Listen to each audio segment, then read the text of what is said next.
I'd hoped to make it to Caryville today, but I'm still miles away, and I can hear 75. But the reason I wanted to make it there was so that I could find a McDonald's and get internet so that I could upload, because I know some of you are worrying about me. I got 3 different videos to upload, plus the footage today, and I haven't been able to do it. So we're going on a week, which is making people worry, but without internet I cannot sound the alarm that I am fine, so there's no alarm to sound. Anyway, I came across this trail, hiking trail, into the wildlife management area. I'm going to cross that bridge and go back in there. Maybe I can find a campsite that hikers are using and have a fire tonight. I've got plenty of food. I've got a water filter if I need water. I'm good, and I'm whooped because these mountains, man, they're tough.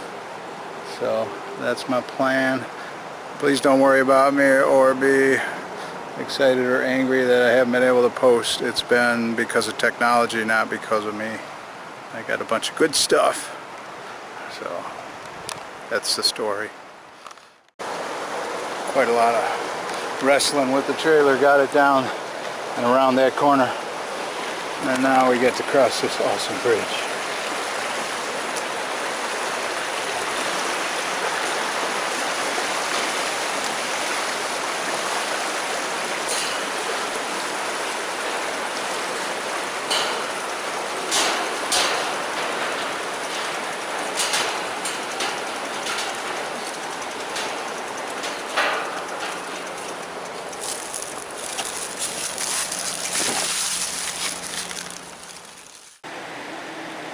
Well, live and learn. I got plenty of hemlock, but I don't like it. I've done this with spruce boughs, and the spruce has a much softer branch. This has little sharp edges. It's just not for me. I could do this and do this with a ton of natural resources, but I'm not gonna. I'm just gonna fix my air mattress, and I want to stretch out because my back is pretty tired from pushing up mountains. So I'm done with this project. We learned something. Hemlock, no. Spruce, yes. No spruce around here. So I built this. If it starts to rain, I'll just move that pole forward, and I'll scooch myself back underneath. It's funny, if I title this video Survival Tarp Shelter in Bear Country, I get a lot more views. So my regular viewers should watch and see what happens with the views. Should be interesting. Anyway, I gotta walk down there and get some water, but I am too tired right now. I gotta rest my back. What pretty country, huh? Mountains all around. If you look it up on Google Maps, it's just amazing, because we are way out in the sticks. When I get to Knoxville, I gotta twist some balloons. Funds are running low.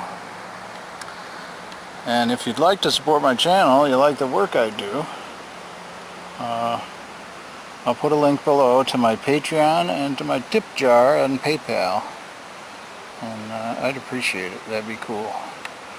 And I want to thank all my Patreons and all my tip jar people. Bountiful Grace, I got your message. My problem is, and I got your tip, thank you very much. I haven't, and all the, well, there's a couple new Patreon subscribers I haven't been able to respond to because I haven't been in a place where I can get internet. And so that's why I haven't been posting, and I've been struggling with the batteries and the recharges and all that stuff. But I want to thank you all for being so generous with me and supporting my journey, which is awesome.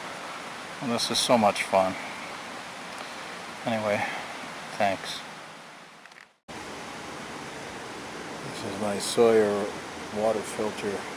Haven't had to use it this trip, so it's been dry since last summer. Otherwise, you can't let it freeze if there's any liquid inside it. It uses ultrafilter fibers in there. to separate any pathogens in the water. And even though we're in a remote place, beautiful, clear, clean water, that doesn't matter, because Giardia can be anywhere, and that makes you real sick. Look at this. Good traffic across the river. Anyway, when you buy a bottle that you're going to use like this, I'm using this like a canteen, so I can have a seal and filter the water. There are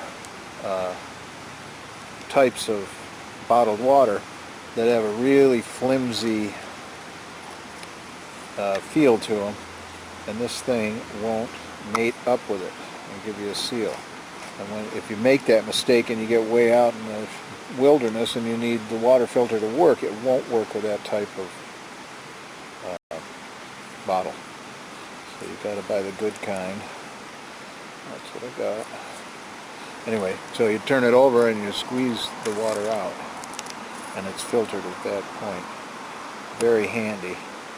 And I'm glad I have it. Now I have cool, clean, clear, safe water. And I never drink from a creek. I always filter my water, because it can really make you sick if you do that. And I know it's an ideal thing. You think, oh, I'll just dip down and grab myself a handful of water and it'll be great. No, it won't, because it probably has pathogens in it and you don't want to get sick, because I hear that's a really miserable thing. Also, I used to use water purification tablets. I think I have a real old video where I have short hair and I'm telling, I always use water purification tablets, and I did until they changed the purification tablets, and you had to add some tablets after. When you finally find a source of water and you're very, very thirsty, you'd put in these tablets and you had to let them dissolve, and then you had to wait 20 minutes for it to do its job. And then they changed the product. Not only did you have to wait 20 minutes, you had to add some kind of thing that changed the taste of the water. Well, I didn't care about that, and I didn't know if it was effective without adding those. And so you're talking 40 minutes when you're dying of thirst. It's unacceptable. So I went with this. I think it does 100,000 gallons or 300,000 gallons. I don't know, but I recommend it. And I just would say don't let it freeze. So when you're in really cold conditions, you got to keep this thing in your pocket. And it's kind of bumpy and lumpy. So anyway, that's how I handle water when I can't just get it in the city when I'm pedaling through. Haven't had to use it on this trip, except for now. That's what I'm doing. Now I'm going to make some Swiss Miss hot cocoa and enjoy the beautiful scenery. It was windy, but it was 65 degrees today, which was so nice. I think I might have got a little sun. But I'm waiting for more darkness to cover me as I go out to where I threw the string over the branch. It's half-ass. The bear could get it. It'll probably be about 8 feet up, and the tree the bear could push over. I'm just counting on bears being hibernating in the middle of winter, but I don't know. And I can kiss my food goodbye. It's a bunch of crackers, some Swiss Miss, some ham slices, and but I went to a bear ranch where, like, orphan bear cubs, the DNR will bring them to this guy, and they have a compound and they have a bunch of bears. And I was talking with the guy who owns it. This was in the Upper Peninsula of Michigan a couple years ago, and he said that a bear, if it wants to, can climb any tree and break any branch and get out to your food bag. Because if you've seen my video, a bear got my food bag that I hung in a tree. I just didn't hang it out far enough. There was just no available tree. And look around. There's no obvious limb that you could hang a be able to throw a rope over it and hang anything in a forest like this. So I found a suitable spot. Might work. But what I really want is the food away from the camp at night. Because if there are bears that aren't hibernating, they're walking around because it was such a sunny day. First of all, nature doesn't provide them with a lot to eat, so it might be smarter if they just stayed hibernating. But I don't know, and I don't want a bear coming into my camp. So I'm hanging it out there about 50 yards from the camp.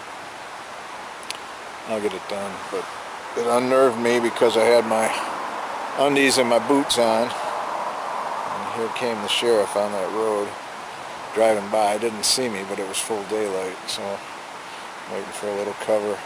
The other thing is it's prime shooting time. That's when the deer move around. They come out of cover, and if it's deer hunting season here, I gotta, put my orange hat on. I can't risk getting shot. So I would rather just turn over and go to sleep, but I can't. I gotta follow the rules of bear safety, and I don't want to talk to the sheriff, especially in my underwear. I'm too lazy to put my pants on. You can see where the road is. That's across that river, which I learned on Google Maps called Cove Creek.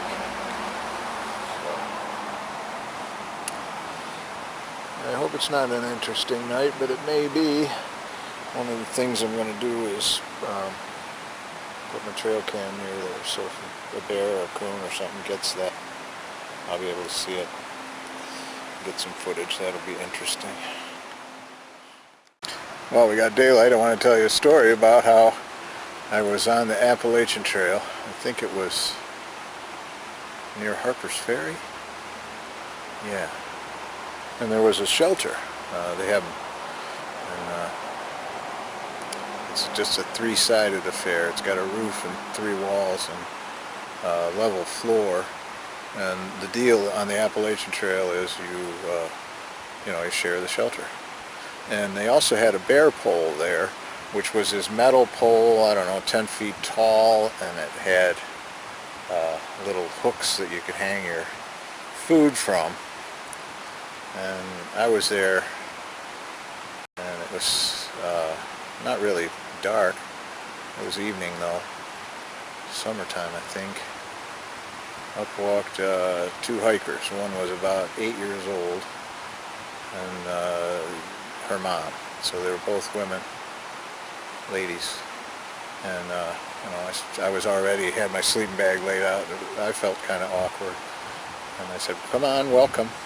And so they were cooking dinner and talking with me a bit, and the girl got bored and she went out and she climbed that bear pole, and then so we all went to sleep, and I could hear her crying in her sleeping bag, a little girl. And the mom said, "What's wrong?" She said, "I'm scared of bears. I'm scared of bears." And she said, "It'll be all right. It'll be all right." And I said, if bears come by, I'll run them off. I'll be on bear patrol. Don't you worry. And if I'm snoring, you wake me up. And she was crying a little bit more, and her mom was comforting her. And I said, "Look, even the bear can't climb the bear pole, and you can. It's all right. You're going to be fine." And that was fun. That comforted her, and she went to sleep. So, and no bears came by. But I was telling my friend that story, and she said, "Did the mother have a gun?" And I said, "No. At least she didn't tell me about it." And my friend said, "Oh, I would never go on a hike like that without a gun." And, I don't have a gun. But I do have a big knife, a fillet knife, and I feel that would be adequate. I mean, I'm not defenseless, and plus I can yell, and I am a full-grown male human who has marked his territory this afternoon, and I just feel that I'm not in danger. So And if I am, I've lived a good life, and that would be a good way to go. The bear would not escape unscathed. It's all good.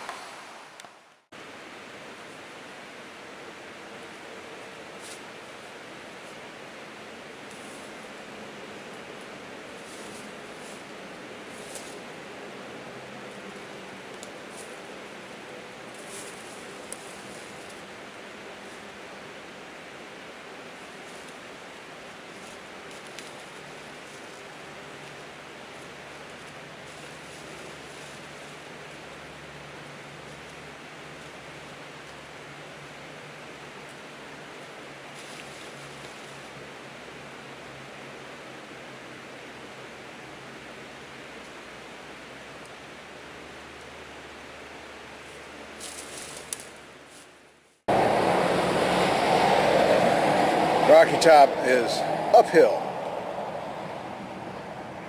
That's alright. Maybe Knoxville is downhill. I ain't worried about it. It's rocky. I love the view of these mountains over here. It's just wonderful. This is like a gateway to the Smokies. But I'm trying to avoid that.